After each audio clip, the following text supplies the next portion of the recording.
Hello बच्चों, let's read this question. The question says withdrawal of which hormone is the immediate cause of menstruation. So question में पूछा है कि इनमें से कौन सा हार्मोन जिसका लेवल ड्रॉप हो गया तो उससे मेंस्ट्रुएशन एकदम से होता है, इमीडिएट कॉज होता है वो मेंस्ट्रुएशन का। First estrogen, second FSH that is follicle stimulating hormone, third FSH and LH, fourth progesterone. So the key concept is cause of menstruation. जो मेंस्ट्रुएशन होती है उसका क्या कारण है, कौन सा ऐसा हार्मोन है जिसका लेवल गिरने से मेंस्ट्रुएशन एकदम होती है। ऑप्शन फर्स्ट में कहा है एस्ट्रोजन। एस्ट्रोजन का काम होता है इट बिल्ड्स यूट्रीन लाइनिंग। जो यूट्रस की लाइनिंग होती है, एंडोमेट्रियम होती है, उसको ये क्या करता है, बिल्डअप करता है।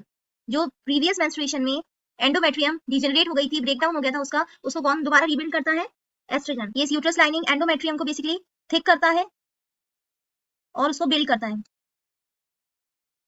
सो अगर एस्ट्रोजन का लेवल बढ़ गया around the time of ovulation, so estrogen का लेवल कब बढ़ेगा, ड्यूरिंग ओव्यूलेशन। ओव्यूलेशन के वक्त बढ़ता है ये, when the egg is released. So यहाँ पर ये मेंस्ट्रुएशन का कारण नहीं है, या हम ये कह सकते हैं कि ये कोई प्राइमरी हार्मोन नहीं है जिसके विड्रॉल से मेंस्ट्रुएशन बढ़ेगा। मेन हार्मोन कौन सा होता है वो बताना है। ऑप्शन सेकंड है FSH that is follicle stimulating hormone.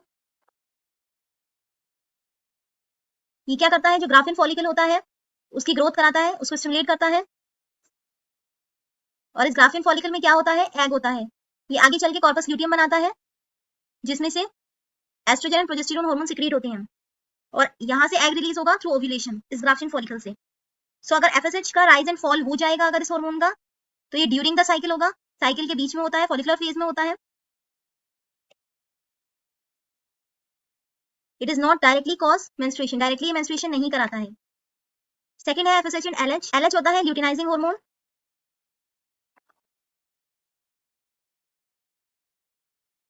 ये एफएसएच के साथ काम करता है, फॉलिकुलर स्टिमुलेटिंग हार्मोन के साथ। और ये क्या करता है, मेंस्ट्रुअल साइकिल को रेगुलेट करता है और ओव्यूलेशन को ये ट्रिगर करता है, ओव्यूलेशन बढ़ाता है। सो अगर इसका भी लेवल बढ़ गया तो ये मेंस्ट्रुएशन कॉज नहीं करेगा बिकॉज ये ड्यूरिंग द साइकिल होता है। It is not the cause of menstruation cycle. Option fourth है प्रोजेस्टेरोन। ये वो हार्मोन होता है जो कॉर्पस ल्यूटियम से सिक्रीट होता है। सो ओव्यूलेशन के बाद क्या होता है, कॉर्पस ल्यूटियम से दो हार्मोन्स रिलीज होते हैं। पहला होता है एस्ट्रोजन और दूसरा है प्रोजेस्टेरोन। सो एस्ट्रोजन क्या करता है, ये तो यूट्रस की लाइन को मेंटेन करता है, एंडोमेट्रियम को। और प्रोजेस्टेरोन क्या करता है, अगर यहाँ पर स्पर्म हुआ तो एग के साथ फ्यूज करेगा और जाइगोट बना देगा, प्रेगनेंसी हो जाएगी। बट अगर प्रेगनेंसी नहीं हुई है तो क्या होगा, in case of no pregnancy, ये जो कॉर्पस ल्यूटियम था ये टूट जाएगा, इट ब्रेक्स डाउन, जिसकी वजह से क्या होगा, प्रोजेस्टेरोन का जो लेवल होगा वो बहुत कम हो जाएगा,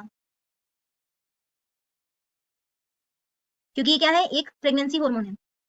तो यही प्रोजेस्टेरोन का जो डिक्रीज होगा इसकी वजह से क्या हो जाएगी, मेंस्ट्रुएशन साइकिल हो जाएगी। So the final answer is D, progesterone. Hope you understood it well. Best of luck.